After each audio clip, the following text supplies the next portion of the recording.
Greetings, everyone. Welcome again to another edition of the Peaceful Solution Character Education Program Teacher Certification course.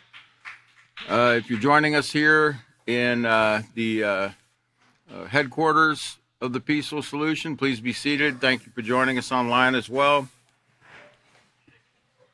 Thank you for that warm applause. We're going to be continuing in the Building Moral Excellence unit this evening, Chapter 5, Character, Society, and the World. In the last class, we left off talking about the different, well, we're talking about right now, we're finishing up on teen pregnancies, and how teen pregnancies not only affect the teens, the parents, but also our society, our country, and the world as a whole. And not just the pregnancy itself, but, you know, the economic, the costs of taking care of children out of wedlock by very young people that don't have the means to fend for themselves, etc. We talked a little bit about that. And we're going to continue finishing that up before we go into the next portion, which we hope we'll get to this evening. So, but first, before we do that, thanks for getting here again. And let's go over now to just do a quick review of what we're covering here. Let's go back to LP5G. I believe it's LP5G. No, LP5F, sorry. We're still on step number 5, or 4, I'm sorry. Explain to students that 2 examples of irresponsible choices that can ripple outward affecting others are drinking and driving and engaging in premarital sex. Have the class turn to the section entitled More Than Just a Personal Choice, found on page 184, and allow students to listen to the poem from the Teacher's Manual Audio Lessons.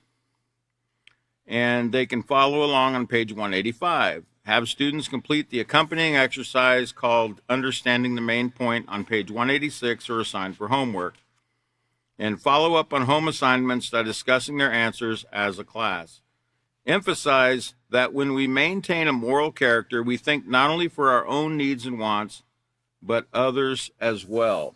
And remember, when it says emphasize that point, that means, you know, throughout the lesson itself or throughout the step itself, emphasize this point in their minds by, you know, the way we say it or the way we keep repeating certain aspects of it to emphasize that point of it's not just about them, it's about everyone else too. It's not just about us.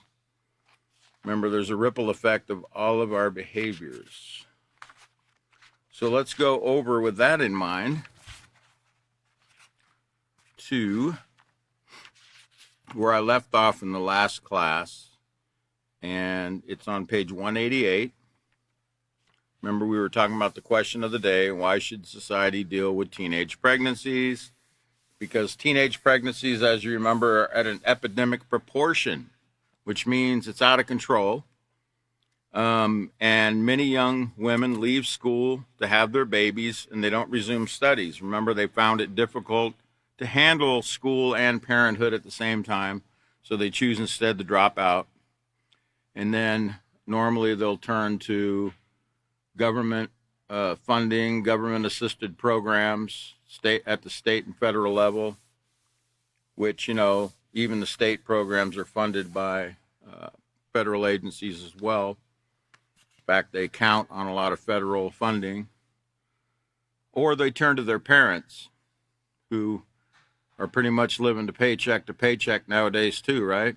Parents aren't rich, you know, not all parents have a lot of money.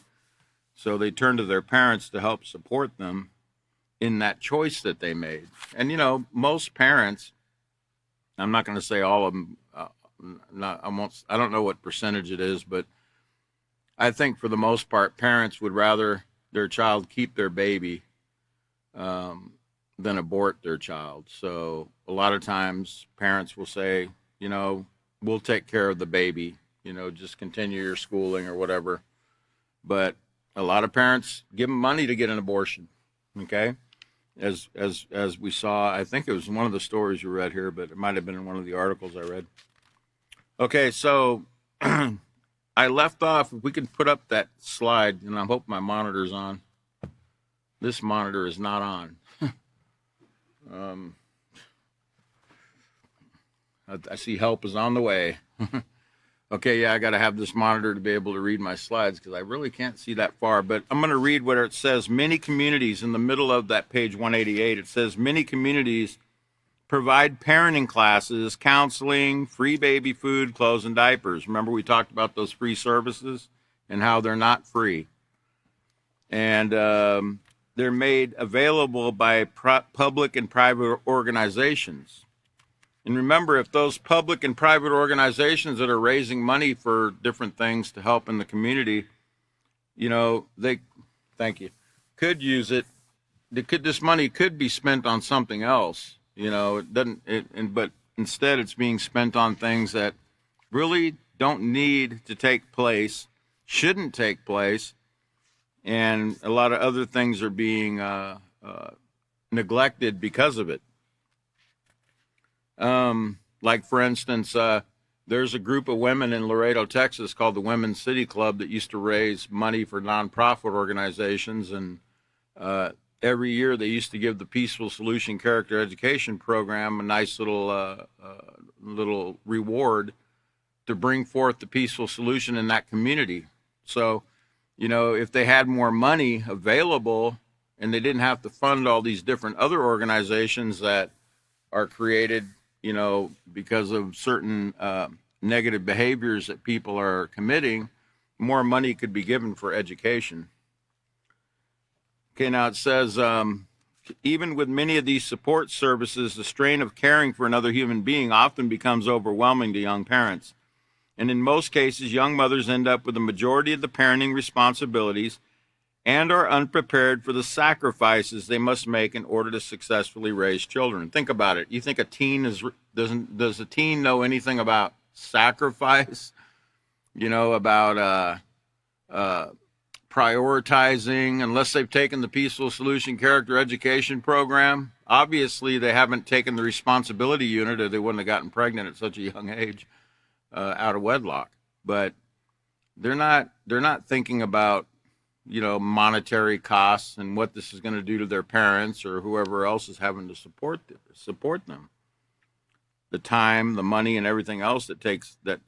And as a teen, moral development, are they ready to lead their child in moral character education, which is the most important thing a parent has to do?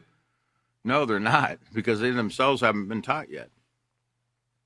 It says many report feeling resentful most of the time, and, you know, don't have enough energy or money to provide their child with the minimum needs, and this resentment can turn to violence and aggression toward the child. In other words, they turn it on the child. They take their frustrations and their anger out on their child, which is not fair either. It's not their fault. Somebody made a wrong decision. As a result, children who are born to young, unwed mothers are more likely to be emotionally and physically neglected and abused. Like, you see this depiction here of this little baby put in the trunk of the car while mom's at the party drinking. You know, you read a lot about those kind of things taking place because they want to have fun. Remember, girls just want to have fun, you know, that's what they say. So that baby's a hindrance to them having fun and socializing with their friends, so they put the baby away somewhere or, you know, leave it with somebody they probably shouldn't leave it with, you know, to watch it. Okay, so let's go to the next slide.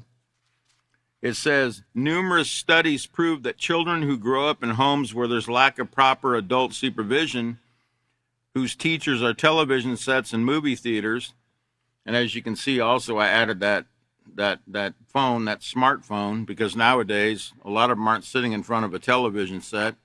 Somebody told me those are dinosaur era objects that kind of went out with the advent of the smartphone.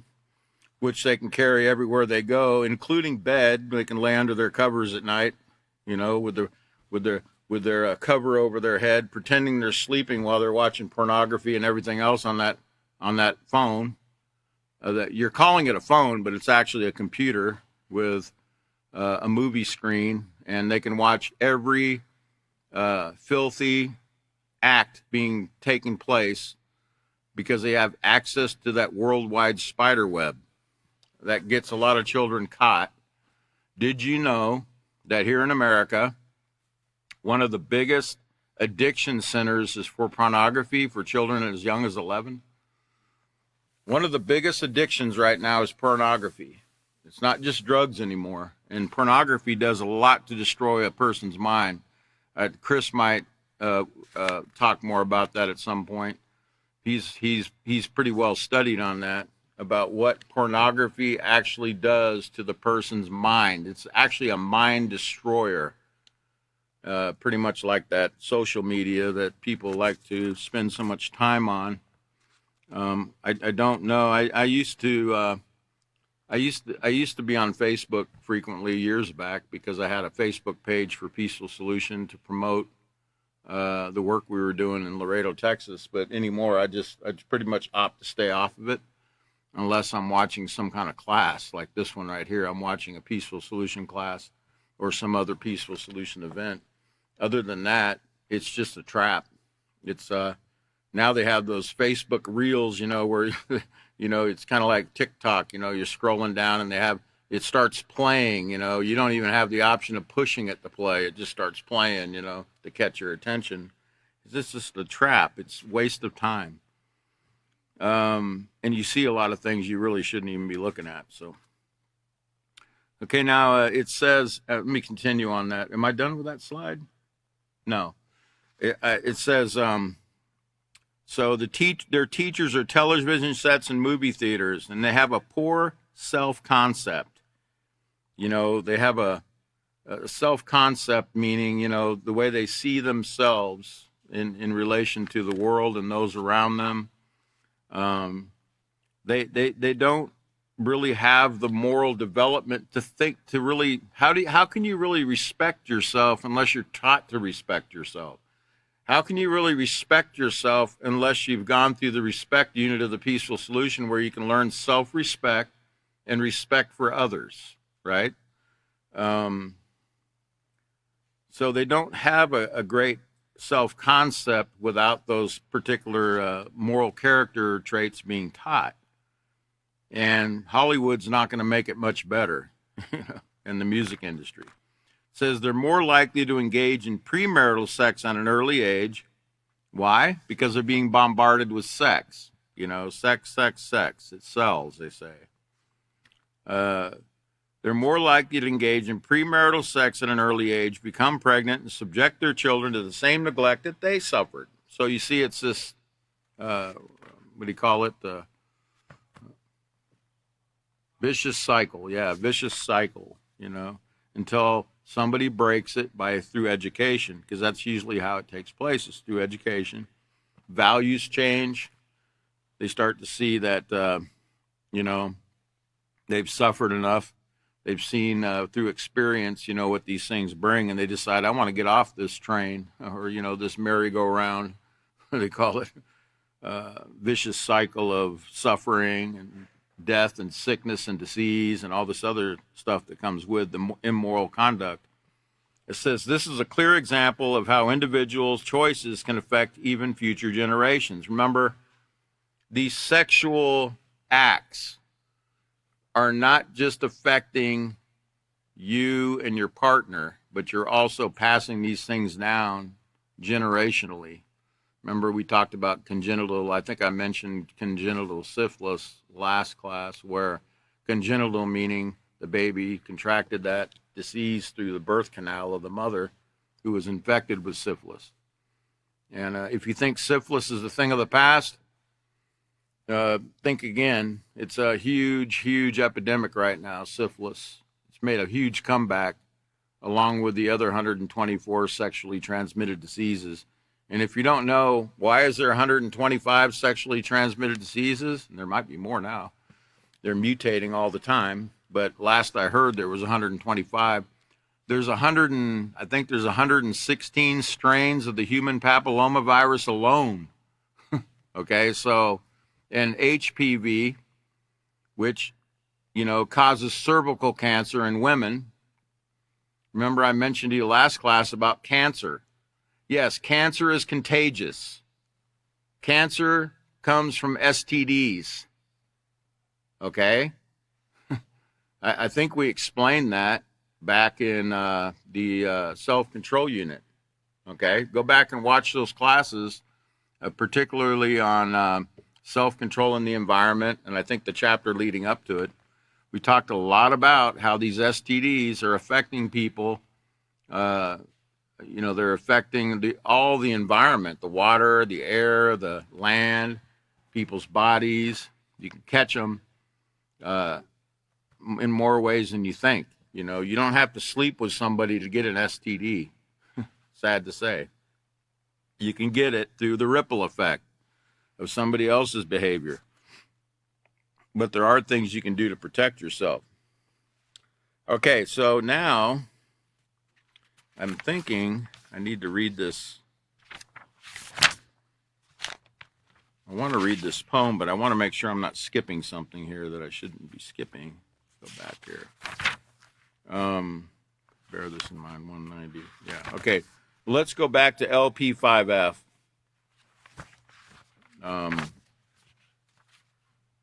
LP5F, before I read that poem. No. All right? Yeah. It says, remind students that in Lesson 3, Maintaining a Positive Character, they learned about the importance of using self-control and discipline to consistently make moral choices. It says, have students read the section entitled, Bear This in Mind. Okay, well, I probably should have read the I didn't stop to think first before I did this. So let's go back to the 189.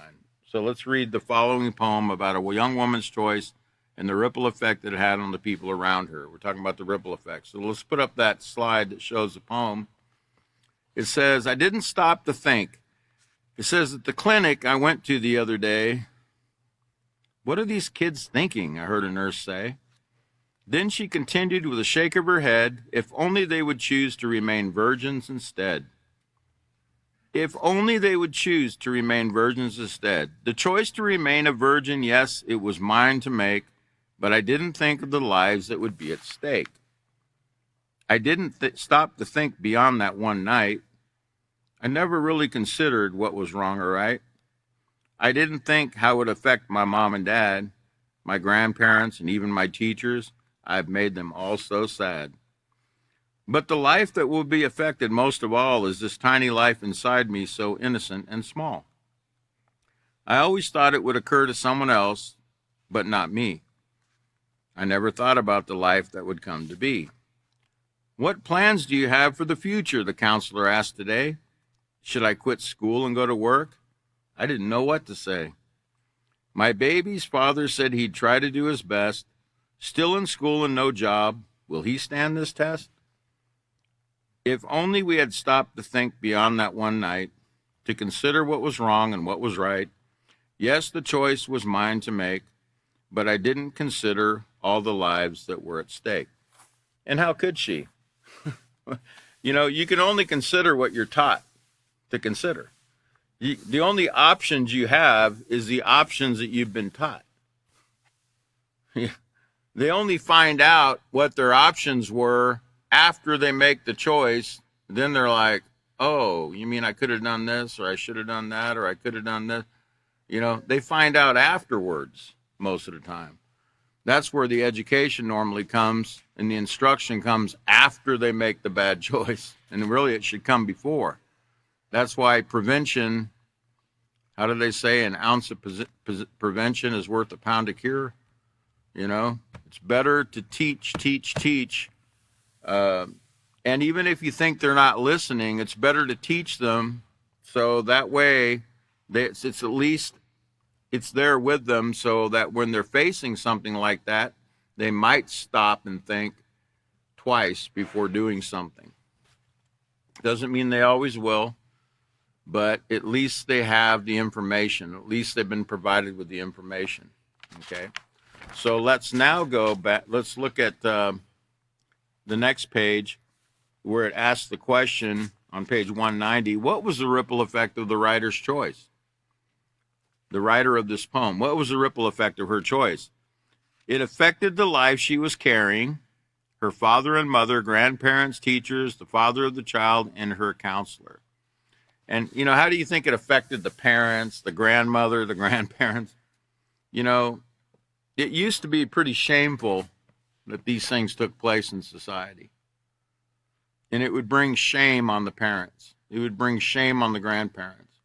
But it's also adding a burden on people, an unnecessary burden on other people that, and sometimes, you know, grandma or grandpa might be thinking, oh, they might get excited that they're having, you know, a grandchild or whatever, and they might think, yeah, I can't wait, you know, but it's not always that way.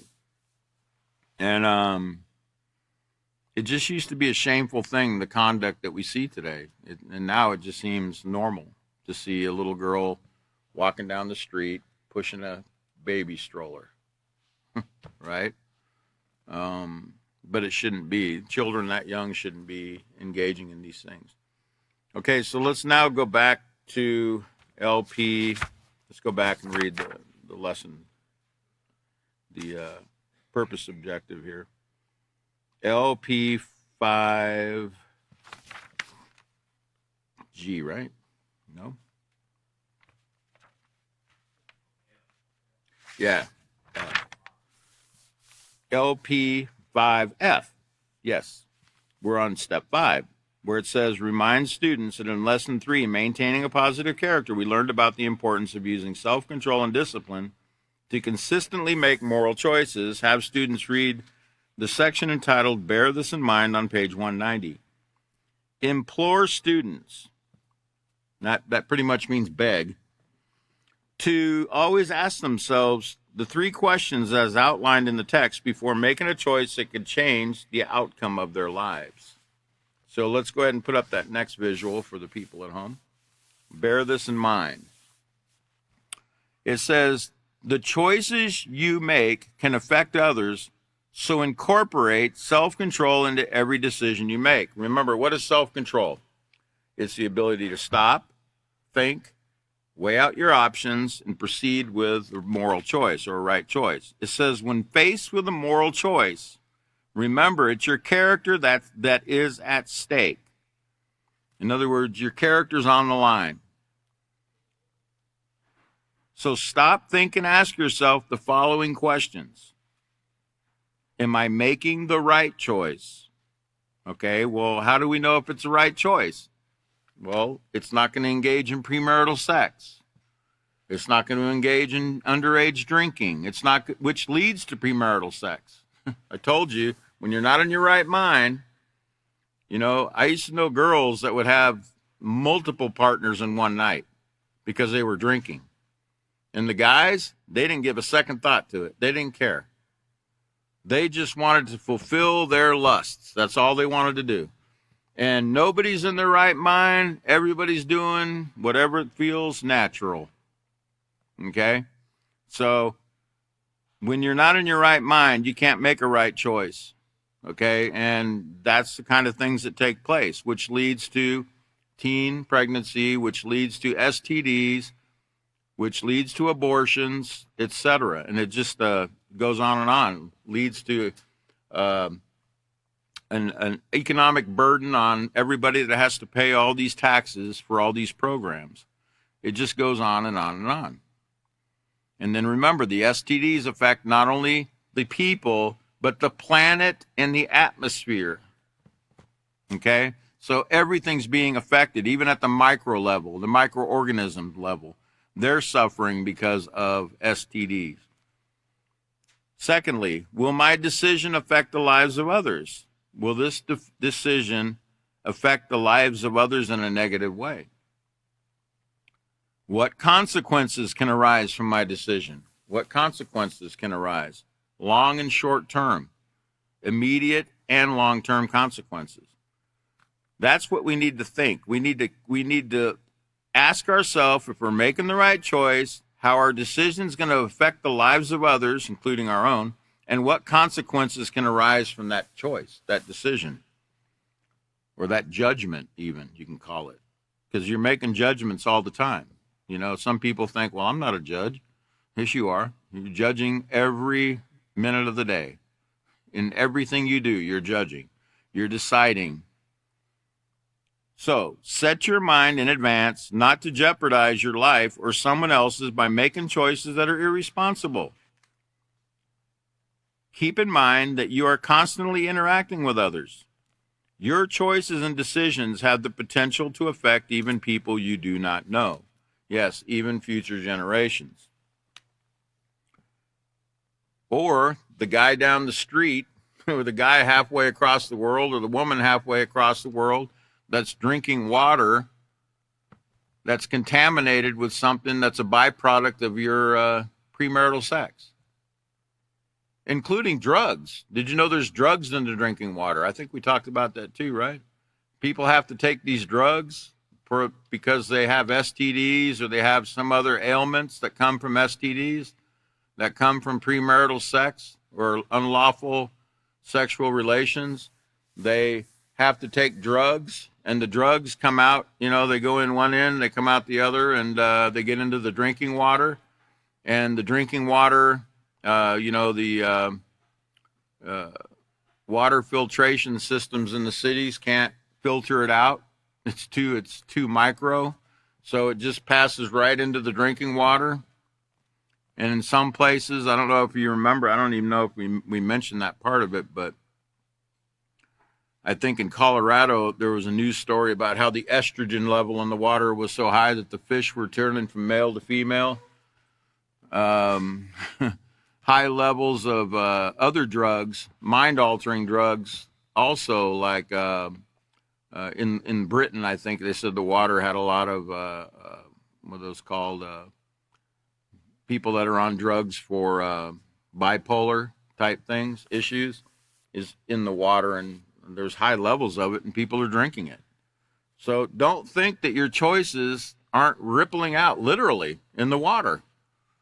Okay, they're everywhere. And remember, water evaporates, doesn't it? Doesn't it go up into the sky and come back down?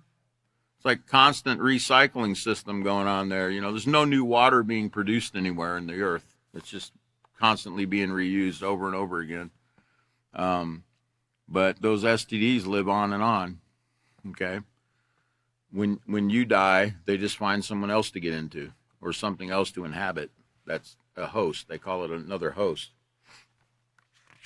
Okay, so let's see.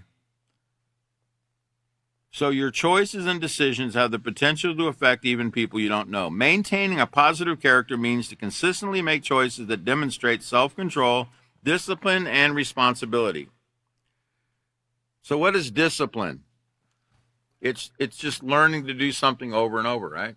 Like, it's not slapping yourself in the hand, you know, every time you do something wrong, or taking a stick and beating yourself, you know, when you do something bad.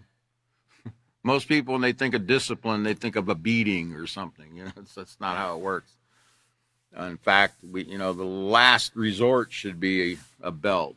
You know, using some kind of belt or something on somebody. But you should teach, educate, and only for rebellion. I don't even want to get into that. We can get into that in the parenting manual, which is coming up to a theater near you very soon. Yes, you can watch the parenting manual. It's coming soon. I don't know when, but it's coming. Okay. So this shows respect for yourself in all life when you do that, when you demonstrate self-control, discipline, and responsibility in all your decision-making. Remember, ask yourself, are you making the right choice? A right choice doesn't bring harm. So if it's a right choice, you know it's not going to bring any mental, physical harm to anyone. It's not going to harm the environment in the ways that I just described. Remember, ask if that's going to affect the lives of others and what consequences can come from that decision. Not only now, but even generations from now. Now, at the bottom of the page, It says, can I get the next picture, please? It says, take a bite out of this. You have a responsibility to yourself, others, and society to maintain a moral character. To maintain a moral character. We have a responsibility. It's our obligation to do so. Okay, so let's remember that and let's bear that in mind everywhere we go. Now let me make sure that I don't want to get caught. Some of these procedures, or the different procedures are written in ways that sometimes catch me off guard. So I got to look at them very carefully.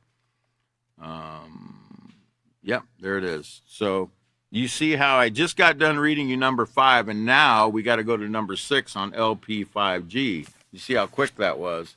We could have easily just went right into the next section without reading it, but we need to go to step 6 now, because we're going to shift gears now into how character shapes society in the next portion of the class. It says, explain to students that the consequences of immoral choices can ripple outward, affecting not only a community, but also a larger segment of society. Have the class turn to the section entitled Character Shapes Society, found on page 191, and choose students to read the text.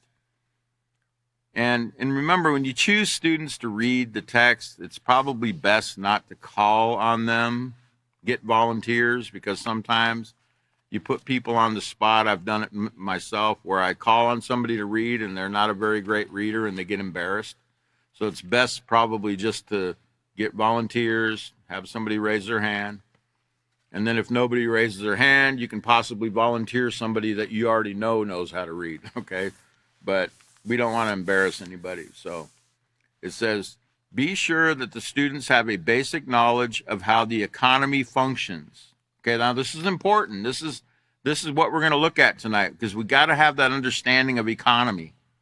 What is economy? Okay, because we hear economy a lot. That's on a lot of people's mind all the time. In fact, I think last night President Trump probably talked about the economy. I never did watch that. I only saw one part where somebody got drug out for disrupting, the State of the Union address, which is a shameful thing, But sad to say, he's just retaliating for the last one they had.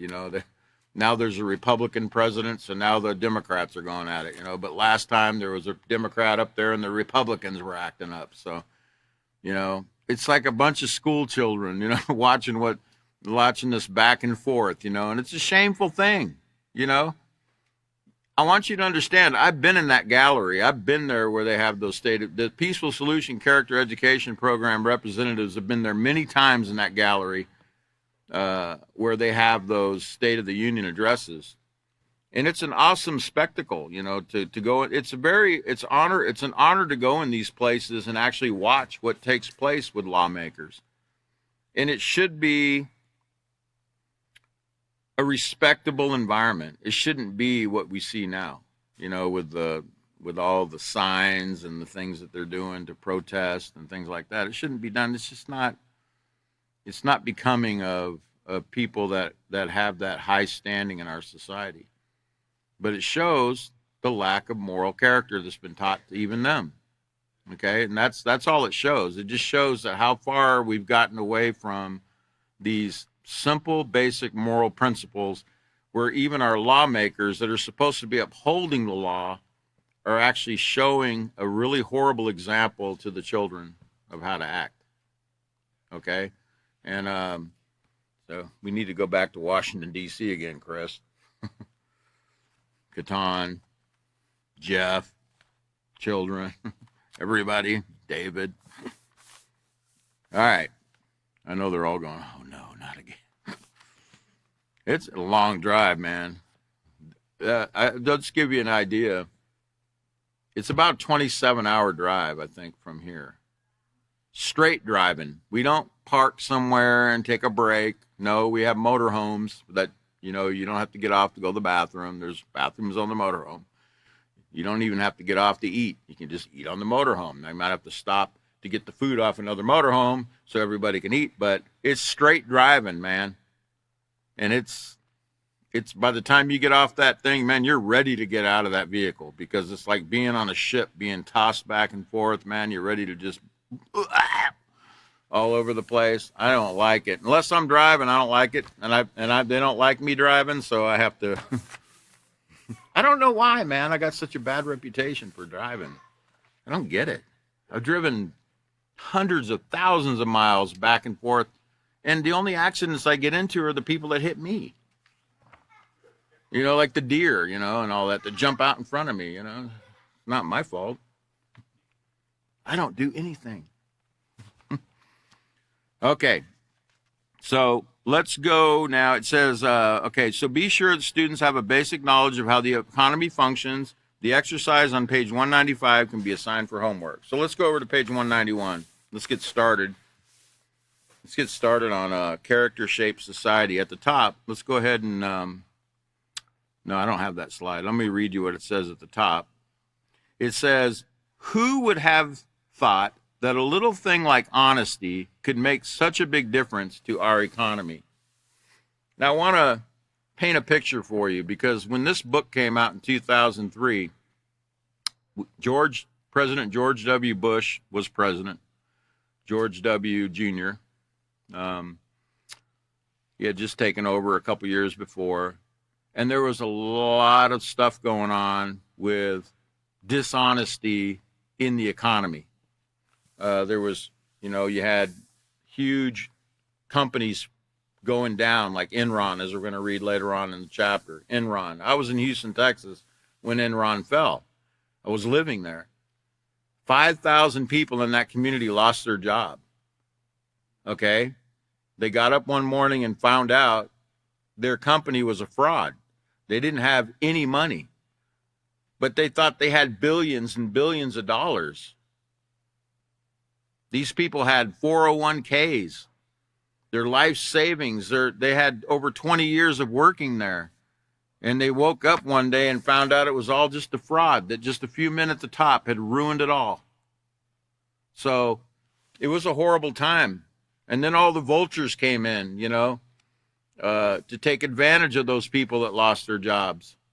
You know, there was a lot of women that lost their jobs that worked for Enron, and the vultures came in and started offering them money to pose for Playboy just so they could have a paycheck, things like that. That's what was going on at that time. There was a lot of other companies that were involved in fraud, and people all over the world were watching America, how dishonest and irresponsible our economy actually was. It was built on a bunch of fraud, and investors were nervous. Like, should I invest in that country? You know, should I put my money in that country knowing you got a bunch of thieves and robbers and irresponsible people with no self-control? Should I be investing in that country? So, again, I asked the question, who would have thought a little thing like honesty could make such a big difference to our economy? It says character shapes society. Let's put up the next slide. It says an individual's character and the choices he or she makes are so powerful that they can even affect the economic infrastructure of a society. The economy of a nation, although complex, is basically the combination of the production, distribution, and consumption of products and services. So, production, making products, distribution, getting them to the different stores and locations where they're going to be sold, the different markets, and consumption, you know, where we eat it or we use it.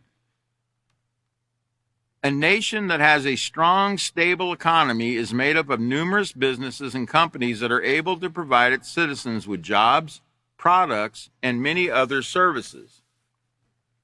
Without a strong, stable economy, there are high rates of unemployment and low morale. Low morale. High rates of unemployment and low morale. So let's go ahead and put up the slide that shows about economy. First, let's look at the word economy. What is economy? Okay, let's learn what economy is. And I'm not an economic expert or anything. So, you know, if you want to talk to Alan Greenspan or somebody, you might find his phone number or email. Janet Yellen or one of them Federal Reserve Bank people, that know all about economy. I don't, but I know enough to teach the peaceful solution and get in our mind, how this operates, okay? And I can tell you there's 246 isms that I found in the dictionary. Communism, socialism, capitalism, there's many isms. But the most important one you're going to find out is not even in those isms. Although it is in the dictionary, I didn't find it listed in those isms that they said this. They said that was this is a complete list of the isms. There was 246, I think, and there was one missing. That was the most important. That would actually be the deciding factor on which economic system would work. You know what it was called? Just take a wild guess.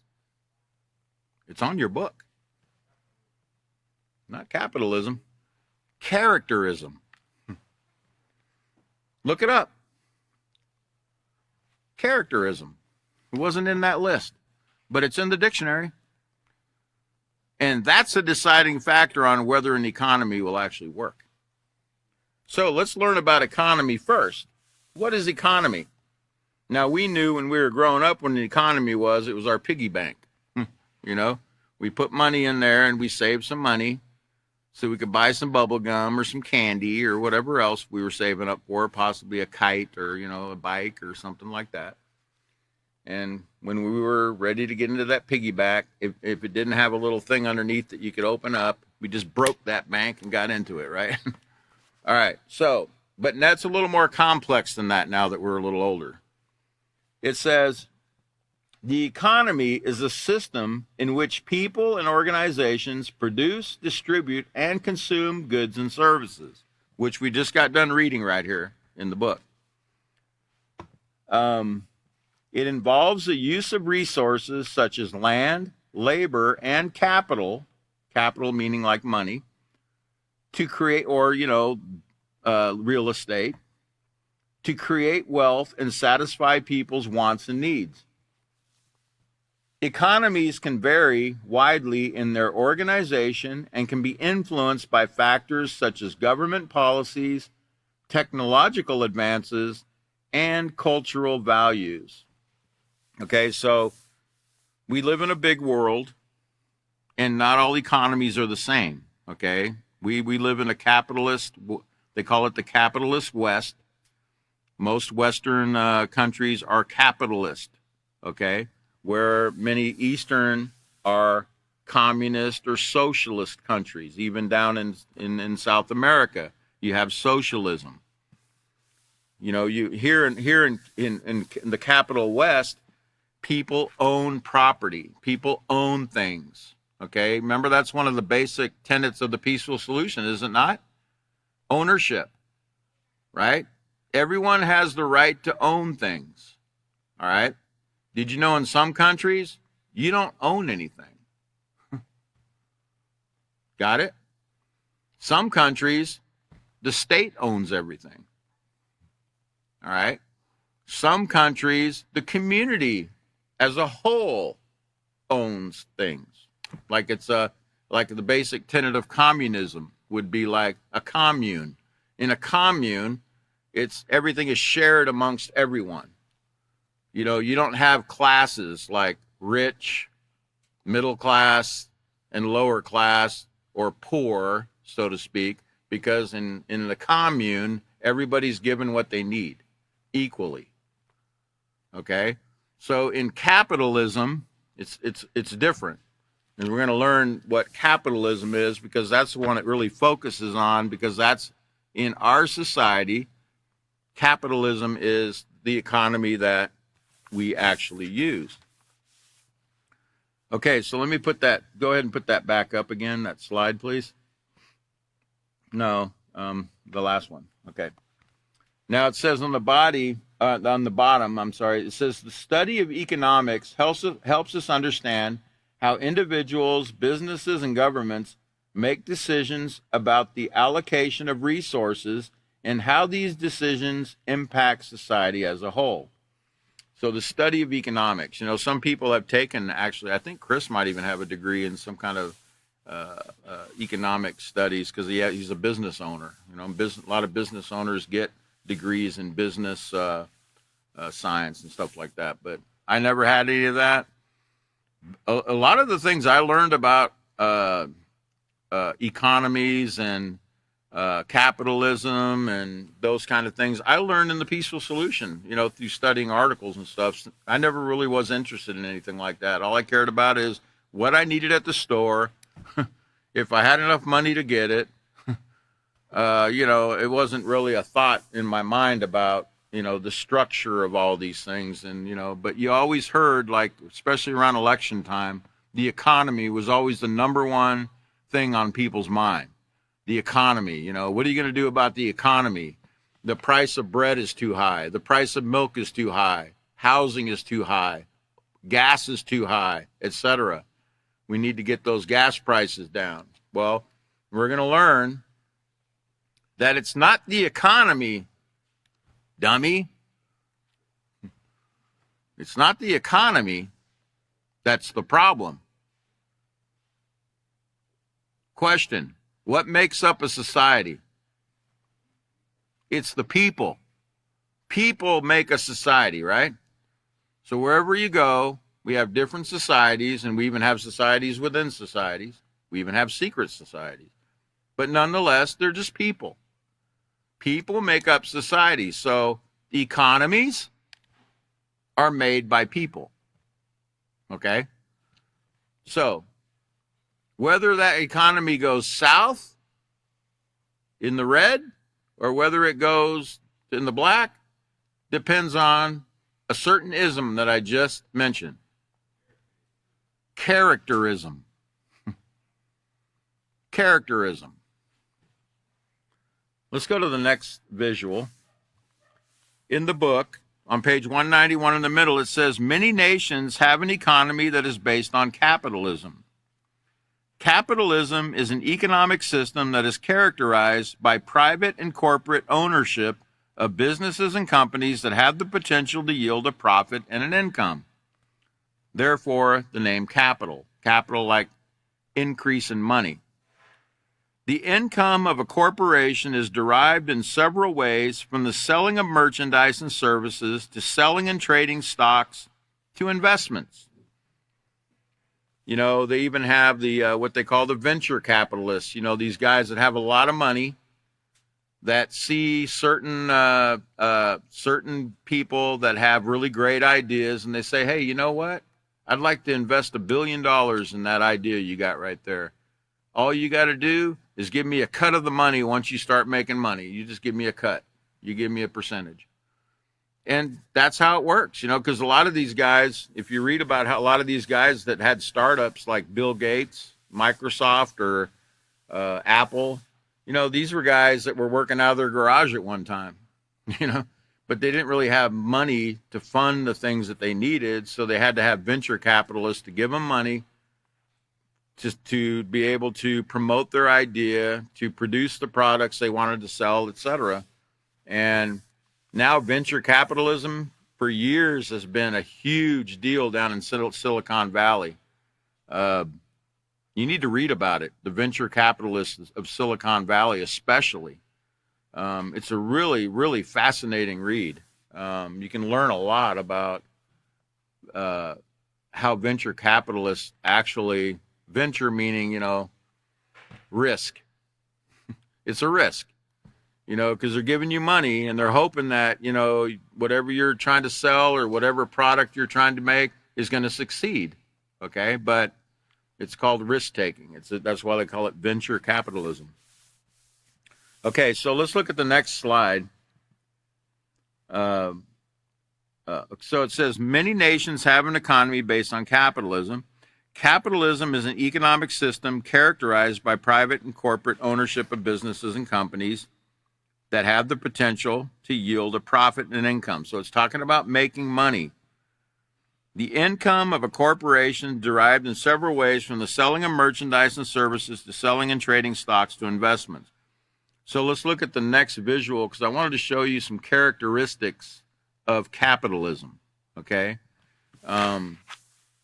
capitalism as an economic system has only been around since 1776.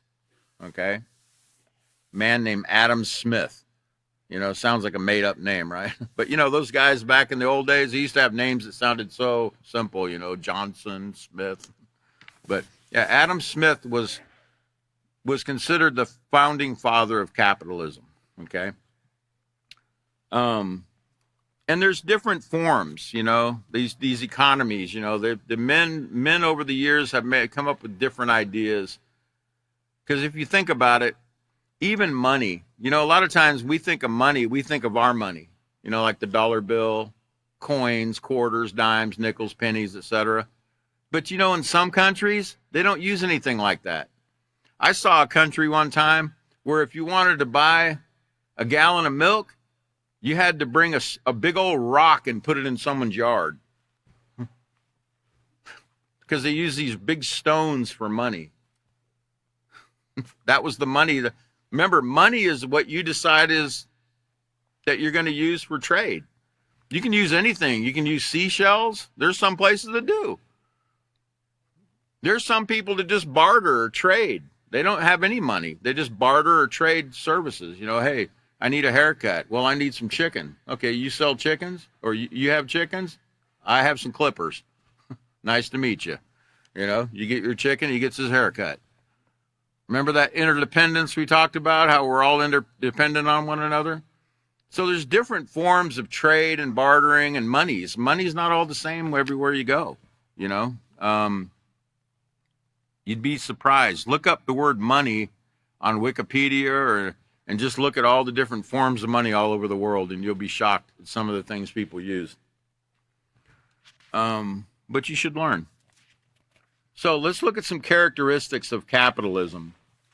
Capitalism is based on private ownership. Remember, I told you individuals or entities own and control resources and businesses. So they have ownership, as the Peaceful Solution talks about, that everyone owns things, and everyone has rights concerning the things that they own. And no one has the right to take your property.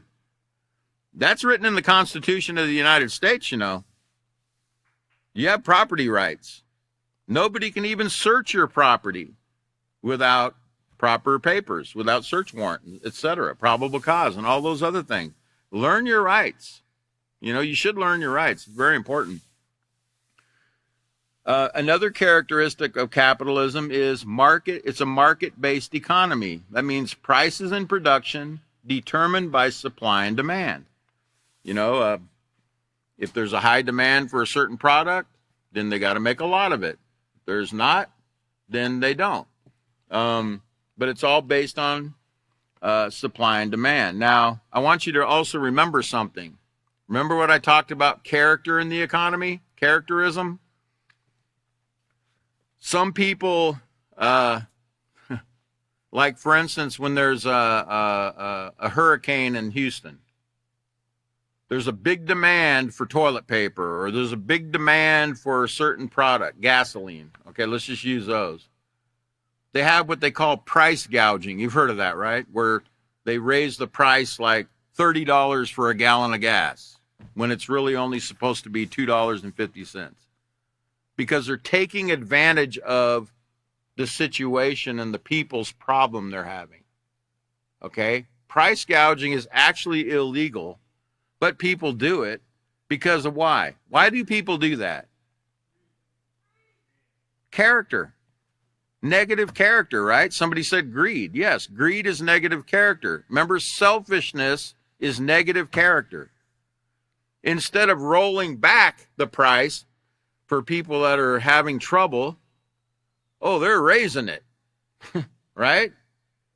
That's the problem. That's the problem. It's not the fact that they're charging you for something. It's the way they're doing it. It's the character behind it. It's the negative character, the taking advantage of people. Remember, that's part of what we learned in the first page of the character unit way back. And even in this book, it talked about people taking advantage. Let's go back. Let me go back for a second here. Find it real quick because I don't want to. Yeah, on page 6 where it talks about, morality divided in 3 categories: behavior and attitude toward all life, behavior and attitude toward possessions and property, behavior and attitude toward the environment. And it talked about, number 1, about moral principles in regard to human life. Says when you have a moral attitude toward others, you accept and appreciate that everyone has the right to live in peace, safety, and security. You can demonstrate a moral attitude by being respectful toward all people. This means price gouging. Is that being respectful? No, it says this means not taking advantage of others, right? You don't take advantage of the situation. Man, I can make a bunch of money now because all these people are in trouble, right? That's negative character. We shouldn't have that in our mind. Let's go back to that slide. Just want to give you an example of how that works. Another characteristic of capitalism is profit motive. That's the goal of generating profit and economic growth. Because the goal is to, for the economy to grow, for people to get jobs, for them to need more things to consume, which means more things need to be made and distributed, right? You want it to grow. And you want to make sure everyone gets what they need, okay? Not necessarily what they want, right? But what they need. Okay, competition. That's another characteristic of capitalism. Competition. Multiple businesses compete for market share and consumers. Again, that's where it gets dirty. That's where it can get dirty. People disparaging, making disrespectful or false claims about other companies just to get their business. Remember, all this really has to do with is character. It's not the economy, stupid. I'm not talking to you. It's the people. It's their behavior. It's how they treat other people that determines whether that economy is going to work, whether it's going to succeed. Now, another characteristic of capitalism is limited government intervention. That means minimal regulation in economic transactions, which we start to see now.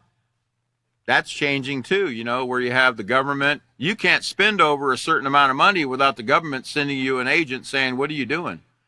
What did you just spend that $10,000? Why did you just transfer? What do you need that $10,000 for? You can't even go to a bank anymore and take out $10,000 without them questioning you about it. What do you need that for? And it's your money. So the government's watching everything that's going on right now. Okay, believe it or not, there's a lot of government intervention now. Why? Mainly, it's characterism. It's not capitalism, it's characterism. It's the character of the people, okay? So, next characteristic is consumer choice. Buyers have freedom to choose goods and services, which is great. We should have the freedom to choose, right? It's great to be able to choose, is it not? I don't like everyone's cooking. Okay? I might like this cooking over here better than that cooking over there. And I have a right to like it better. I don't have a right to sit there and badmouth the cook, but I have a right to go get my chicken somewhere else if I want to, right? Okay. Entrepreneurships encourages innovation and new business ventures. A lot of people have a lot of ideas out there, so they have the freedom to be able to, come up with ideas, get them patented, find somebody to invest in that. As we're going to learn probably next class, Catan will carry on. If it's Catan in the next class, he'll carry this on and show you more about capitalism and how these things start up. Even a simple lemonade stand, how that can start up. Then you have wealth disparity. Income inequality can result from varying success levels. Wealth disparity meaning, you have these different classes like the rich, which are, the 1%, pretty much. The super rich, I mean, not the, I don't even know what you determine as rich now, because it used to be millionaires were rich. Now it's billionaires, and, now they're going into the trillionaire thing. So, but there's a wealth disparity, and, there's always going to be poor people. Okay? There's always going to be poor people. Get used to it, but we should be able to, with a moral character, take care of those poor people. Am I correct? We should be able to think about others, not just ourselves. So there is a way to take care of the poor and make sure that nobody goes without. And in America, even poor people are rich. There's some people that get a lot of money on welfare. They get a lot of stuff. They get housing, they can get food stamps, they can get a lot of things that people in other underdeveloped countries can't get at all. Even in America, a poor person is wealthy. Then you have risk and reward in capitalism, which means you have the potential for high profits, but also financial losses. So there's risk involved, but there's also reward. And then you have the last characteristic of capitalism says economic mobility. That means opportunities for individuals to improve their financial status, And remember, you can be rewarded for hard work. It's not just going to be handed to you, In some places, they just want a handout, But really, we teach, you get rewards for how hard you work, for the efforts that you make. And the harder you work, the more effort you put into something, the more you get back. Okay, so if you look at those, there's really nothing wrong with the majority of that. It's the characterism of the people.